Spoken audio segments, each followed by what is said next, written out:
আসসালামু আলাইকুম বন্ধুরা, সবাই কেমন আছেন? চলে এলাম ঈদুল আজহার নতুন এক নাটকের আপডেট নিয়ে।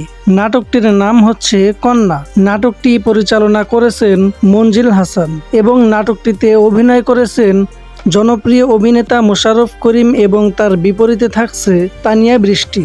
তাদের এই কন্যা নাটকটি দেখতে পারবেন ঈদের পঞ্চম দিন রাত 10:40 বাংলা ভিশনের পর্দায়। এছাড়াও তারা দুজন এই ঈদে আরো কিছু নাটক নিয়ে আসছে। তার মধ্যে আছে সানগ্লাস ফ্যামিলি, মিস্টার নেগেটিভ এবং টোনাটুনি সংসার। তাদের এই কয়েকটি নাটক এই ঈদে মুক্তি পাবে। তাদের এই জুটির নাটক দর্শকরা অনেক দেখে, কারণ নাটকের মধ্যে তারা অনেক বিনোদন দেয়। তাদের নাটক অনেক ফানি হয়। আশা করি এই নাটকটিও অনেক ভালো লাগবে।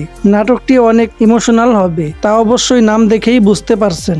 এই নাটকে মোশাররফ করিম এবং তানিয়া বৃষ্টির একটা মেয়ে থাকবে এবং এই মেয়েকে নিয়ে এই মূলত নাটকটির গল্প। এই গল্পটা অনেক ইমোশনাল হতে যাচ্ছে। তো বন্ধুরা, নাটকটি কে কে দেখতে চাও অবশ্যই কমেন্ট করে জানাও। আর এরকম নতুন নতুন আপডেট পেতে অবশ্যই আমাদের চ্যানেলটি সাবস্ক্রাইব করে রাখো।